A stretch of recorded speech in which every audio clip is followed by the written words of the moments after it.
I want to tell you a little bit about Michele Segar. The way I first heard about her was I read an article in Aging Well. It's a little magazine we get, and it talked about rebranding exercise and how important it was that exercise not just focus on the long-term benefits that we may or may not realize, but to focus on how it impacts us each and every day. And I thought, wow, that's a very powerful message and one that really I think would be beneficial to the folks in Lincoln.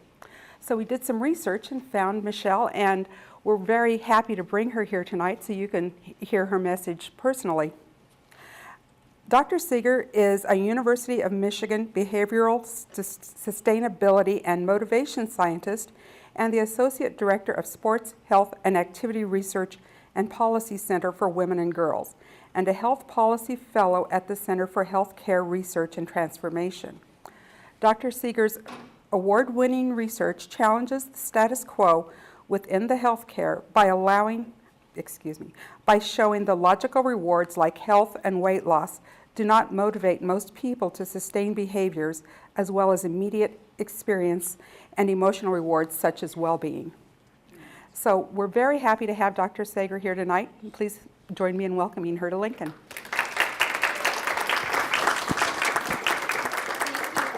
Well, I'm thrilled to be here tonight. I was so excited when Deb contacted me and invited me to come and speak to you about something that I'm very passionate about and what I've been working on for the past 19 years.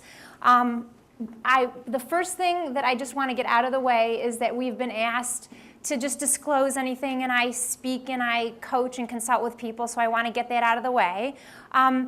But I want to start by telling you why I'm standing up here today in front of you, why I care about this topic.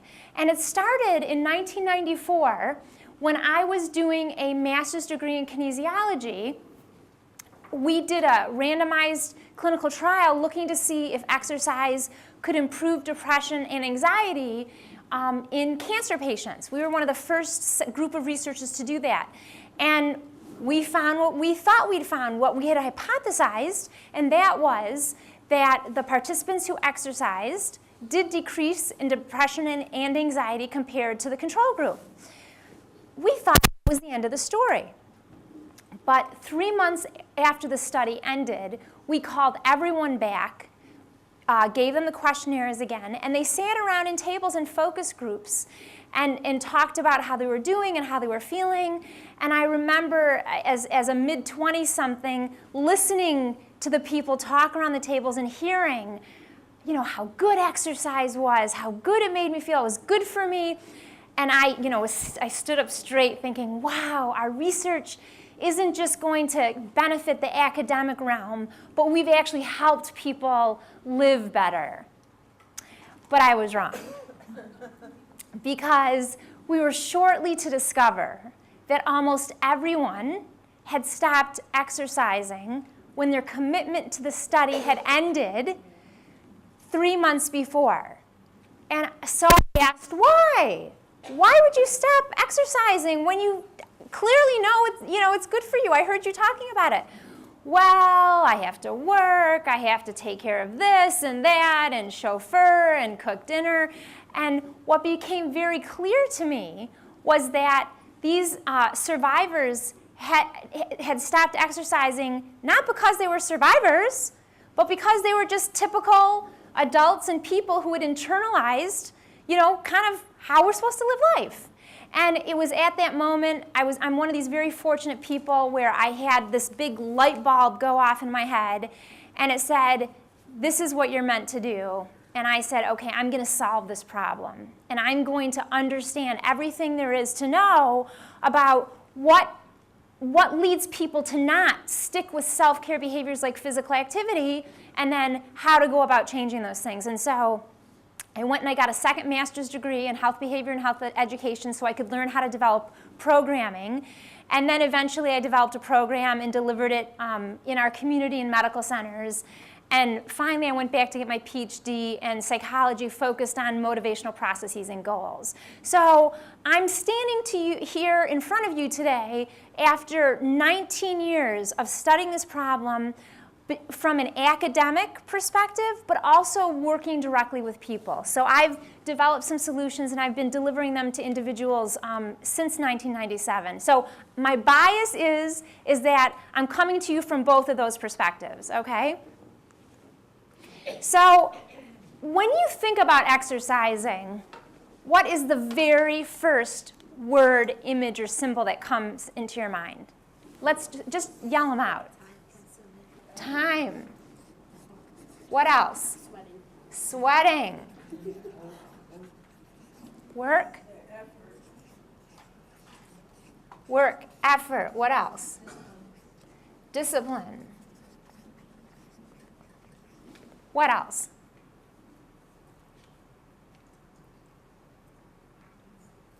No other words?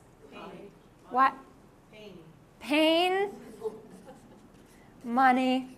Well, these, what? Commitment. I've been asking this question for a lot of years, and these are similar things to what other groups have said.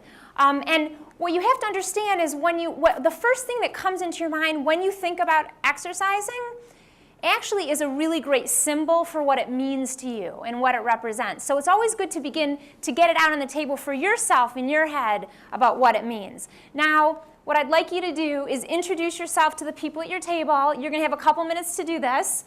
And tell the people at your table, share with them, when you've started to exercise, in general as an adult, why have you started? And I'm going to circulate. So go ahead, talk to each other.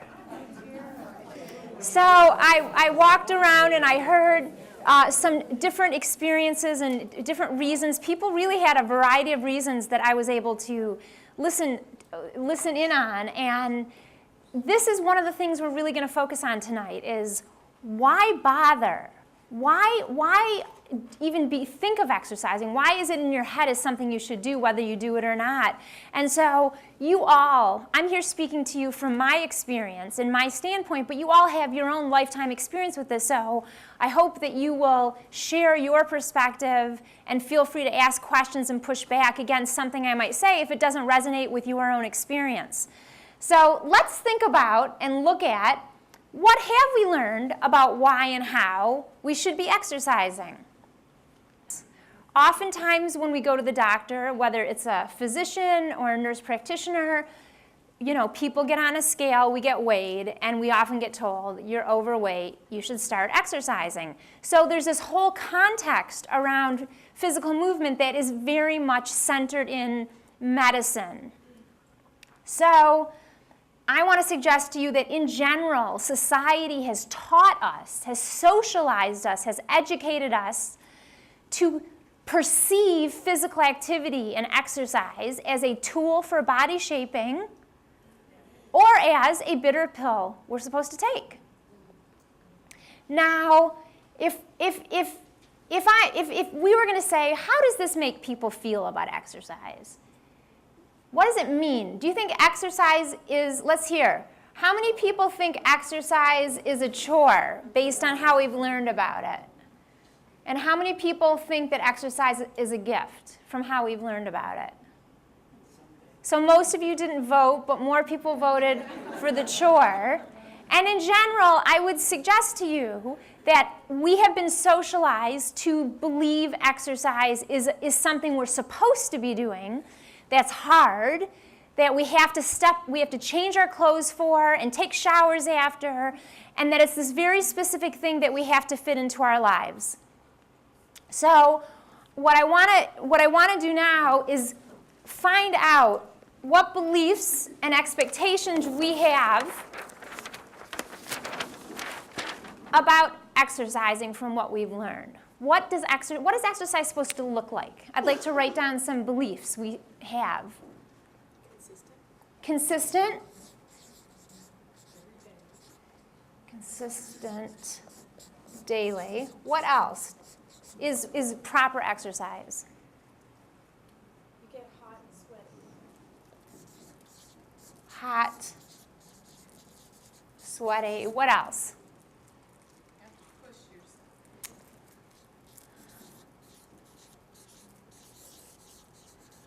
push yourself? How long are you supposed to exercise for? Okay, 20 plus, at least. Anyone else have a different number? What? At least that long, 3 times a week. What 3 times a week at what? 20 to 30 minutes. Okay, so 20 to 30, 3 times per week. So you're supposed to push yourself, it's supposed to be consistent. So from our socialization to exercise, we have internalized certain rules and ways of doing things. And so the question is, do these expectations and beliefs up there, do they help or hinder us from staying motivated? So let me go over consistent. It has to be consistent in every day. Does that help or hinder us from staying motivated to do it? Hinders. Why does it hinder?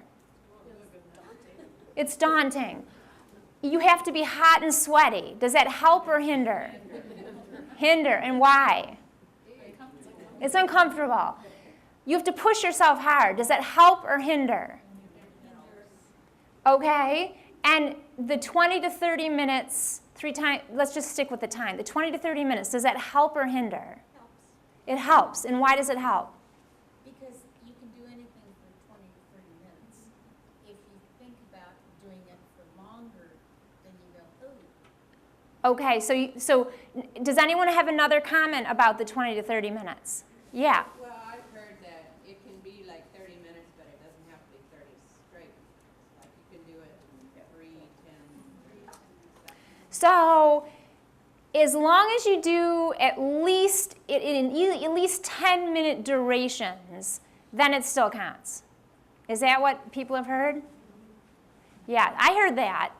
I actually read a scientific paper where they came out with that formal recommendation. Actually, it was a clarification to make sure people understood that the amount of physical activity had to be at least of 10-minute duration. But I didn't see any scientific references after that comment. So I emailed the first author and I said, I just read this comment, which I actually thought was detrimental to people doing activity, that your group is saying that people have to do it for at least 10 minutes. Can you tell me the science that backs that up? And he said to me, well, it's only that we only have science over 10 minutes. So we can't say you can do less than 10 minutes because we don't have science supporting that. So basically what that meant is they made a recommendation and they didn't explain, this is all we know for sure because of our measurement methods. But he said, but I actually think it all counts. So it's just interesting because we haven't been taught necessarily to push against these recommendations and find out, well, what does it mean? Now, I can tell you there's new science on accelerometers that shows that everything counts. All movement counts. And there is a linear relationship. So, the more you do, the more intense, the longer duration, the better cardiovascular benefits you'll get. Potentially, you could potentially have higher or reduced risk of cancer. I don't know. I'm not talking about the specifics of those things, but everything you do counts, and that's the message we need to be telling people. Because when we don't have 20 or 30 minutes, which is less daunting to you and to a lot of people than the old 45 to 60-minute recommendations, we don't do it, right? If you don't have it, why bother? So it's important to really understand what we've been socialized to believe about exercising, because that is our mindset. That's our mindset. So again, if you think about what we've learned in society has led us to have certain beliefs and expectations about what physical activity and exercise is going to do. What is exercise going to do to us? What is it going to do to our bodies? What does better mean? Healthier. What else? Keep your blood pressure, relax. Relax, blood pressure. It keeps your joints and muscles in movement. Stronger, okay. Lots of people, weight, you'll lose weight, right? So we've developed certain beliefs and expectations, and the question is, do the things that we believe in our minds about exercise actually lead us to stay motivated to do it? And that's what I'm here to talk to you about tonight. It's about sticking with it and staying motivated. And in general, it depends on where you're coming from and your own experiences, but I can tell you that when I give this, when I work with my clients with this activity, most people say no. The things I believe about exercising do not lead me to stay motivated and do not lead me to enjoy moving my body. And that's a problem because then you don't move, right? So now I want to tell you about Hannah and Sam. They're twins. They're both 49. They're both engineers. They're both married. They live in the same city. They have 2 kids. And both of their companies that they work at are trying to get their employees healthier. So Hannah and Sam have decided that they're going to exercise more. They're very similar. So they do a lot of things similarly, and their companies are promoting health, and they've decided that they want to exercise more. The difference is that in Hannah's company, they're talking about self-care behaviors like exercise as ways to have more energy. We were talking about this over here, to feel more energetic with little kids, to feel more vital. And in Sam's company, they're really focused on health and weight loss. We need, healthcare costs are high, and we need you to, take better care of yourself so that we can save money, and we want you to be healthy. And so they both committed, that they were going to start exercising. That's another word someone said over there, committed. And they started out. So Hannah's first week, nothing got in her way. No barriers got in her way. And same as Sam. The first 3 weeks, they were both really gung-ho about exercising. They made their plans, and nothing got in their way, which is why these are clean slates. They were both super motivated, and Sam, they both, by the way, happened to be about 40 pounds overweight. Sam had decided, I'm really going to do it this time. Now with the support of my company, I know that I can finally lose those 40 pounds, and I am really going to be successful. So by the 4th week, Hannah is feeling really good. She is starting to notice that she actually has more energy. And her company is sending out messages to kind of emphasize, are you moving more? Does it feel good? Are you more focused? And she's starting to notice something really important. Not only does she have more energy, but she's enjoying everything more. And she feels like she's doing a better job as a parent and as a partner and as a professional. And exercise is starting to feel like a gift because of these experiences she's getting and how much it's helping her live her life in a more meaningful way. So she keeps going week 5 and week 6. Sam's at week 4, and the first couple weeks, he lost 2 pounds each week. So he was going strong. And then it started to taper off a little bit, and then he plateaued. At week 4, he didn't lose any weight. And he was really kind of getting tired of exercising. He was pushing himself hard. He was trying to burn calories. And it was starting to feel like a chore. And by week 5 and week 6, other things started to take over, other responsibilities. He had to keep up on Facebook. He had to chauffeur his kids, do his taxes, groceries, other things, whereas for Hannah, physical activity was giving her so much. She was not letting these things get in the way of her plans to exercise. But for Sam, it was a chore, and he got tired of it. So what wound up happening is that Hannah, it was a gift, and she kept going strong. But for Sam, exercise was a chore, and things just kept getting in the way until eventually his exercise just faded out. Does that sound familiar? Have you seen more people be like Hannah or like Sam? Sam. That's a pretty unanimous sound I hear, and that's true. And I want to talk about what's going on. They both aim to exercise.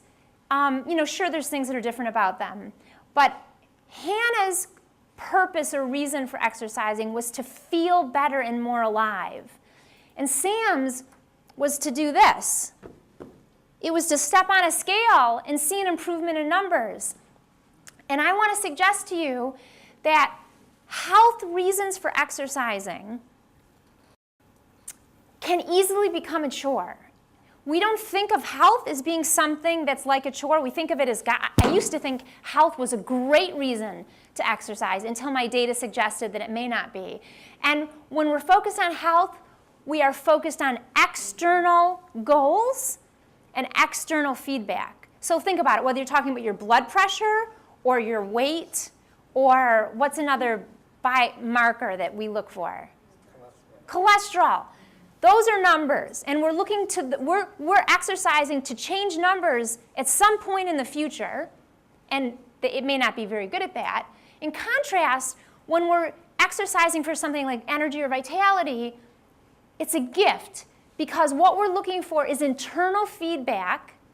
Our goal is to feel differently on the inside. We don't have to look very far. And our goal is to feel differently pretty close while we're doing it or after we're doing it. So the feedback we get from the behavior is not only inside of ourselves, it's real, it's immediate. So let's talk a little bit more about why the approach Sam had and the approach most Americans have might be setting us up to fail. And this is called the vicious cycle of failure. And it starts with the wrong why.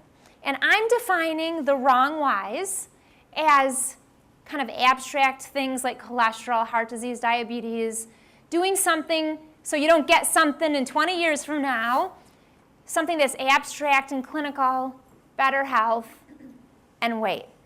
Now, can you tell me, why might these be the wrong whys? Let's talk about it.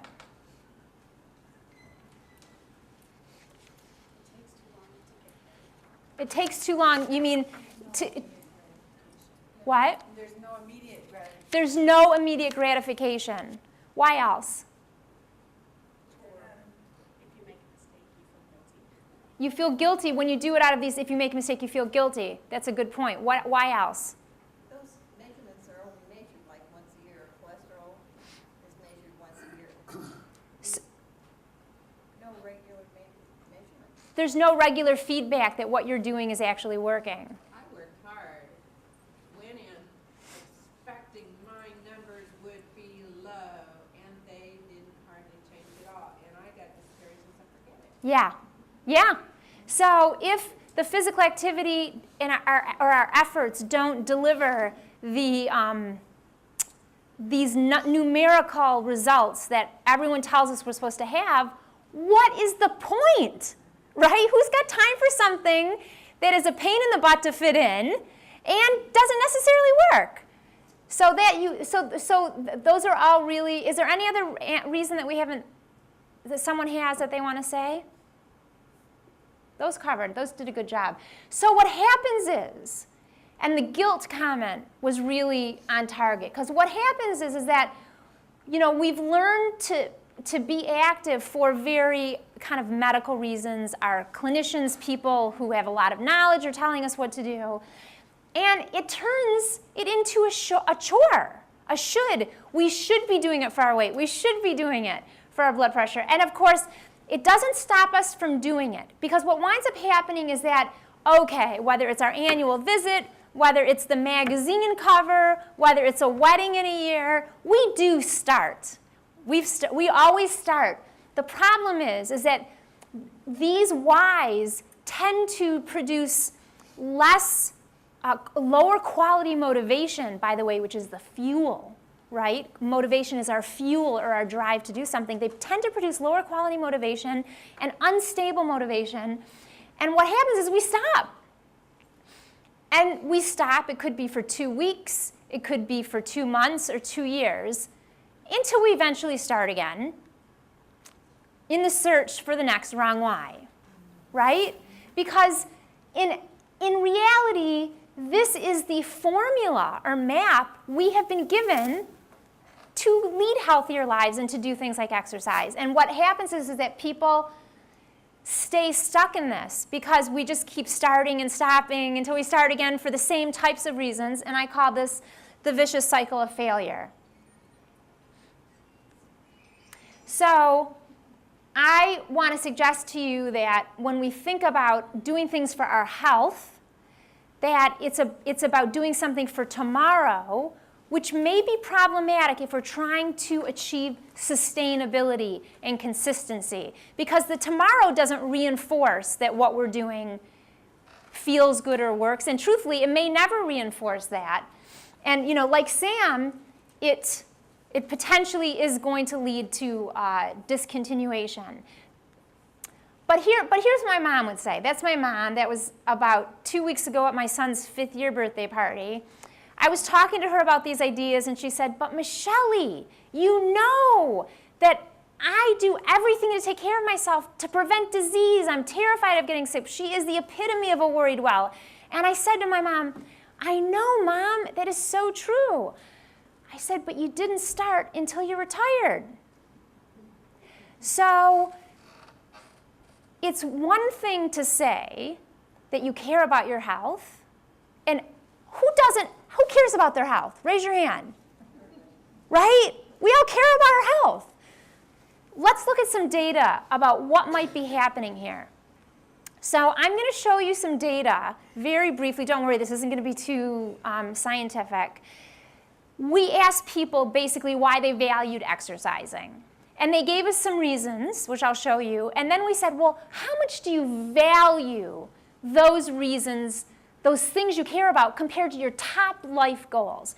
So what they told us was they valued exercising for weight and appearance, for their current health, for aging in healthy ways, and for their daily quality of life. And as you can see from these 3 graphs, the people who exercise for quality of life, healthy aging, and current health, they valued these reasons, these outcomes, the same amount compared to their top life goals. Okay? That's not surprising.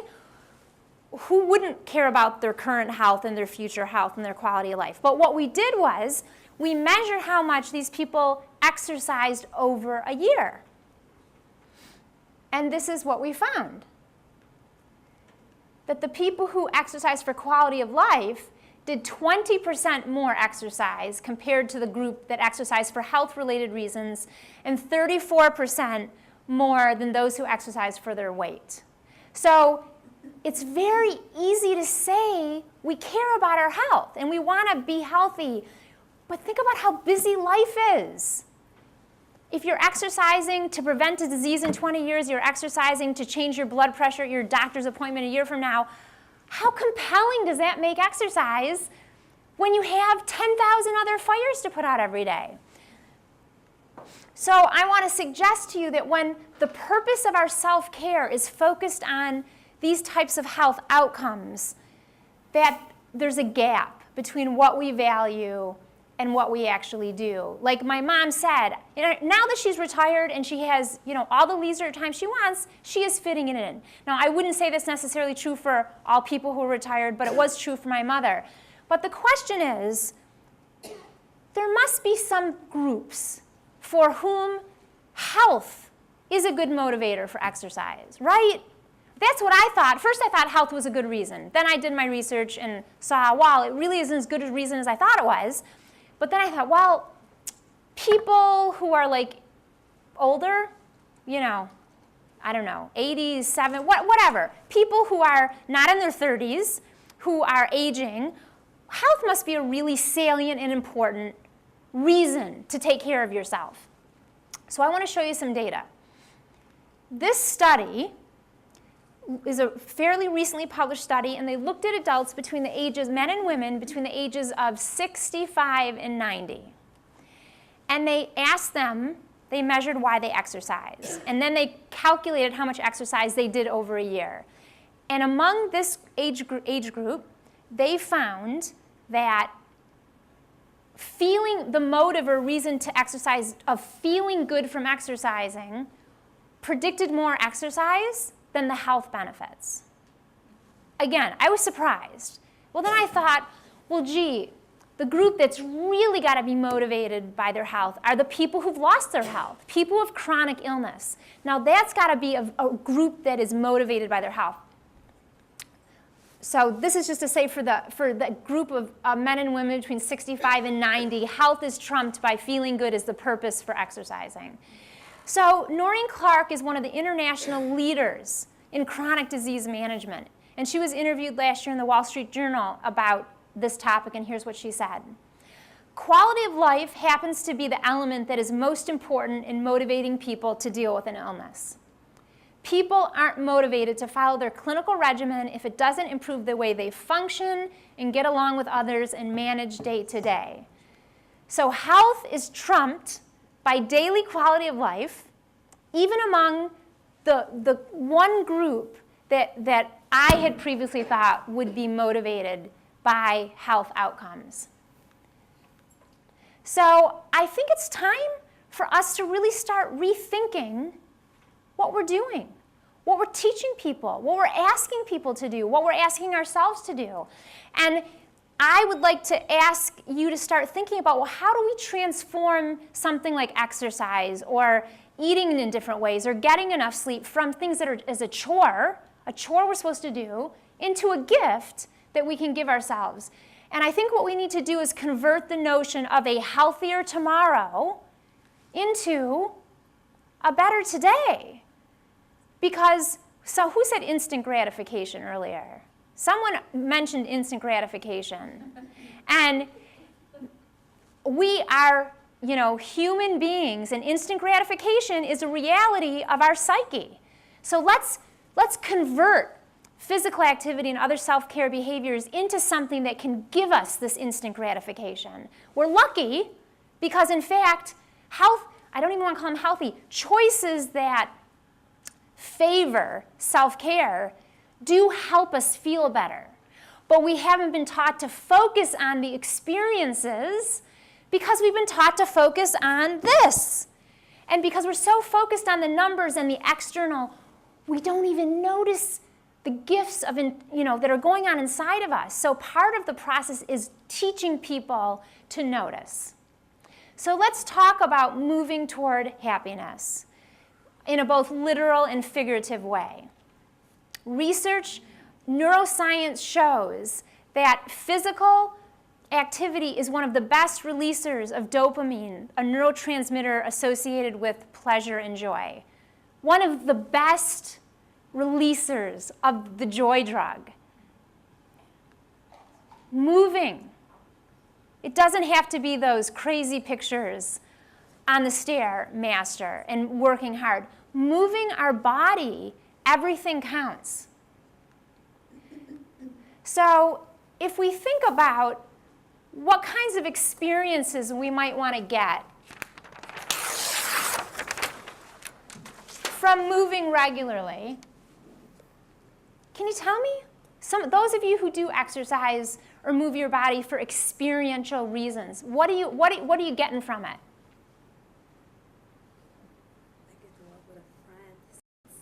So you get to be social. That's very experiential. What else? Get to play with my grandkids. Yep. What else? What other experiences can you get from moving your body? You get to be outside with the breeze and the trees. So you get to be outside, and there's this separate body of research on being in nature that has nothing to do with physical movement. So both bodies of research show basically that being out in nature is really good for mood and how people feel, and exercising and physical activity is really good for mood and how people feel. Imagine the multiplied, the multiplicative amounts of benefits you get when you move your body outside. What else? What other experiences? I can complete other hobbies and interests I have, gardening and privacy. So you can multitask with hobbies. What else? It's just a sense of capability. Feeling, yep, there sure is. What else? Just happy. Happy? So happy and energy. There are really just many, many, many different types of experiences. And so I wrote improve physical balance, more energy. Those are just two of many experiences and capabilities that moving brings. But then the question is, when you have these experiences and capabilities, then what happens?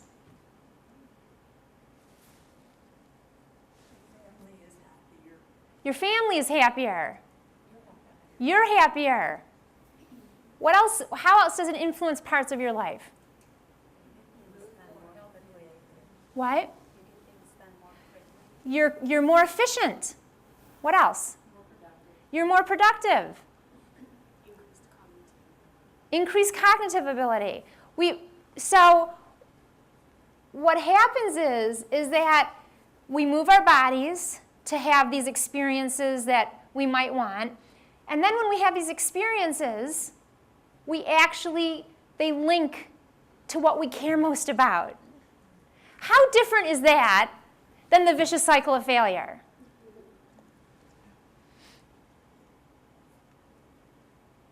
This is what I call moving toward happiness. It's reframing exercise from a chore into a gift. And the reality is that each person has to do it themselves. You can give them a general framework, and you can explain why they've had troubles in the past and why they don't like exercise. I mean, I would say over my years of doing this, most people, men and women, probably more women than men, but most people would say, I don't like to exercise. And it's not because there's something inherently unfriendly about exercising. It's because we've been taught to do it in a one-size-fits-all, very prescriptive way that does not reward us in ways that feel good and is meaningful. And we're all simply put, we're too busy to fit in an activity that taxes us and takes our time away from the things we care most about.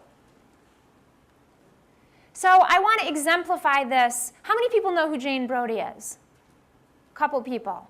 She is a New York Times journalist who's in her 70s, and she interviewed me in August about my research. And after she interviewed me, she wrote this, I thought, a fantastic article about our conversation. And here's what she realized.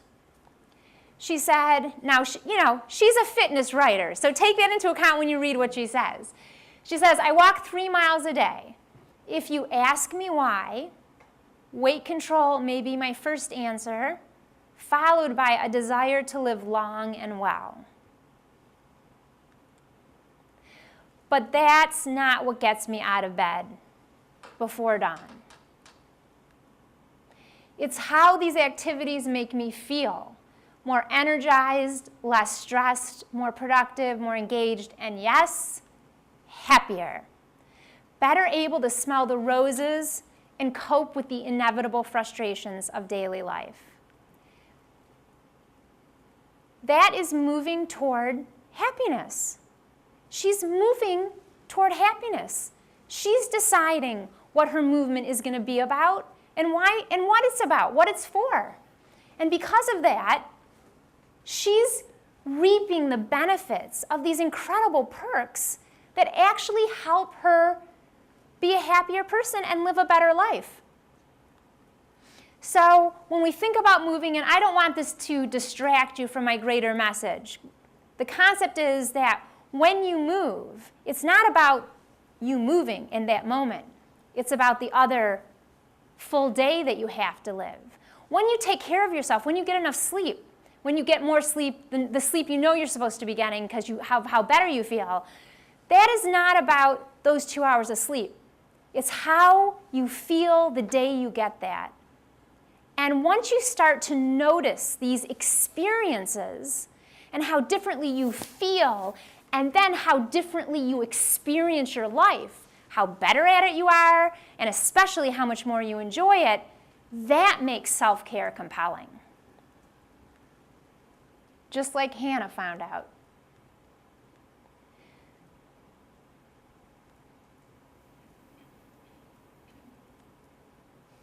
So if we think about the right why, we can think about these different reasons. I'm going to contrast this with the wrong why that starts out the vicious cycle of failure. The right why is something that's personally meaningful to us. The playing with the grandchildren that I heard, the gardening that I heard, that it delivers energy and it helps us focus and it makes us feel strong and it lifts our mood and it helps us perform in all of our essential life roles and responsibilities. So why do you think the right why is beneficial? Let's hear some thoughts. What? It's immediate. You stay motivated. But why do you stay motivated? Because you feel better. So what happens in contrast to the vicious cycle of failure, in this cycle, the right why leads to the behavior feeling like a gift because it's giving you all these things so that it becomes an essential part of your day. And you do it. Just like in the vicious cycle of failure, you do it. But the difference is you succeed and you don't stop. And the reason you succeed and keep going is because this is about the gift that keeps on giving.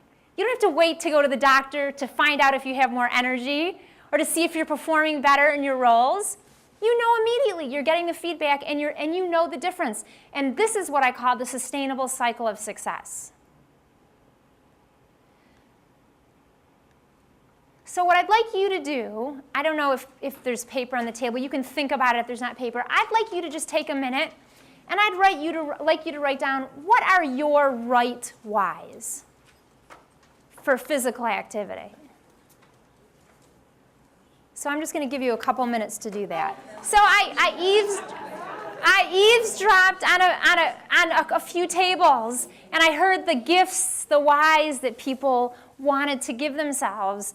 And something that came up that I just want to say is, people were talking about wanting to, go outside and give to themselves and not worry, stop, pause in the worrying mode about everything getting done. And understanding what our whys are is a crucial first step. And the next step, which we don't have time to go into, but it's something that I can just tell you, so at least it's something you can be working on or thinking about, is what I call permission. And basically, if you're a healthcare provider or if you're an organization or you're a health system or even if you're a spouse or you're just yourself, there needs to be permission to take time for these whys and these gifts. And in our society, and I do believe this is going to change, and it's only going to change because of money, not because it's the right thing to do, but people are going to need to be given permission to take the time they need to get more sleep and to move their bodies, because that is what it's going to take to feel better and become healthier so that we're not as expensive to our employers and to the government. So permission is a core part, but that's another talk. So, maybe I'll come back and do that another time. But I wanted you to know. So the other thing that I want you to think about, and you don't have to answer this question now, is when does your body feel good? In what ways does it need to move? And in what places does it need to move to feel good? And again, we really have to throw out, dig a hole and throw out all of the should prescriptions we've been given, that we have to be in a gym, that we have to sweat. Think about what humans have been doing since the beginning of mankind. We have not been going to 24-hour fitness. We've been moving our bodies. And what's happened is our society has alienated us from doing the simplest and easiest thing, which is just doing this. And the wonderful thing is that there is going to be there's a new walking initiative that's coming out of the government that the Center for Disease Control is promoting, the Surgeon General's office is promoting, and it's just about getting back to basics. They realize that, boy, they better make the recommendation a little easier and more inspirational if they're going to get more people to stick with a physically active life. And walking, I had a client who once said she'd planned to walk for 30 minutes, and I asked her how her plan went. She said, I didn't walk. I just went to the mall and window shopped. And I was like, well, didn't you use your feet? She didn't count it because she wasn't going like this. Because that's an old, passé understanding of what counts. And again, it's not that there aren't different types of benefits with more intense exercise, but the bottom line is We're talking about lifelong sustainability. You're really only going to stick with something that works for you. So you may as well figure that out and then do it, because you're the only person who can decide to do these things. So very quickly, I'm going to rush through, this is called Moving Toward Happiness One Step at a Time. Now let's just talk about some steps. This is all about learning. It's not about achieving perfection. It's not about doing it right. You have your whole life to learn how to sustain a physically active lifestyle. Why not take 2 years, and create a giant experiment to figure out how to do it? Why do we feel like we have to get it right for 2 weeks when in reality we have 60 years? Respect the tornado. Keep what your plans are small, right? You throw a cow in, your life is a tornado. You throw a cow in there, it's going to fly right out. You want it to integrate into the tornado. Start with something small like a piece of paper. And then as it gets integrated, then you can put something bigger in, or that piece of paper can grow. This is something that can really be a revolutionary shift. Everything counts. And this is going to be a new message that's going to start getting out in a bigger way.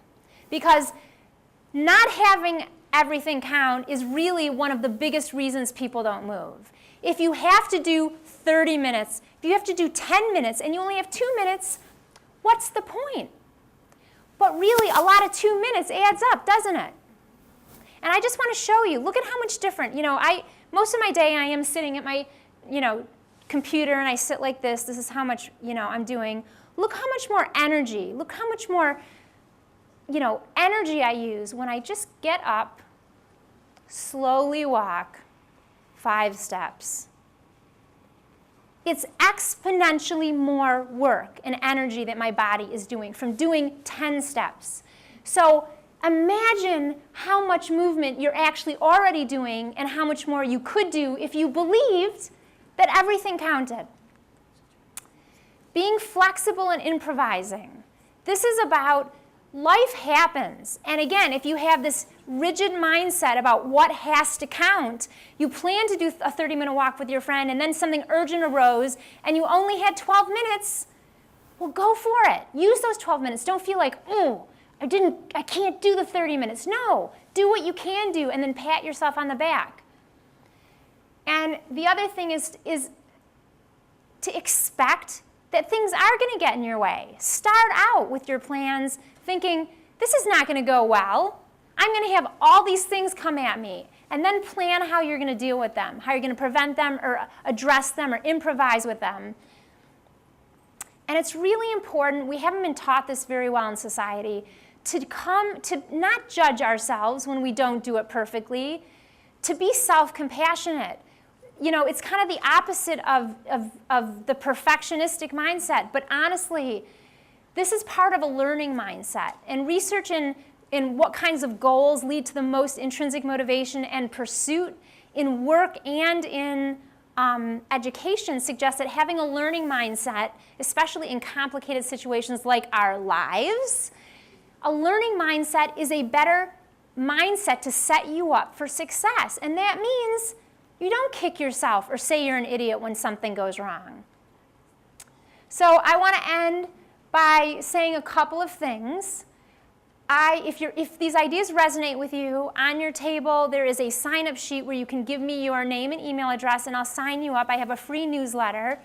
Another thing is that if I also have 2 reports that I'm really proud of. One is called Why Health Promoters Should Stop Promoting Health. And the other one is called The 6 Secrets to Lasting Change. This is really for individuals, and this is for professionals. And if you'd like one of those, write that down next to your name, and I'll send it to you, and I'll sign you up for my newsletter. And it's free, and you can get off of it at any point. So what I'd like to end with is this, that I hope you choose to move toward happiness. Thank you very much.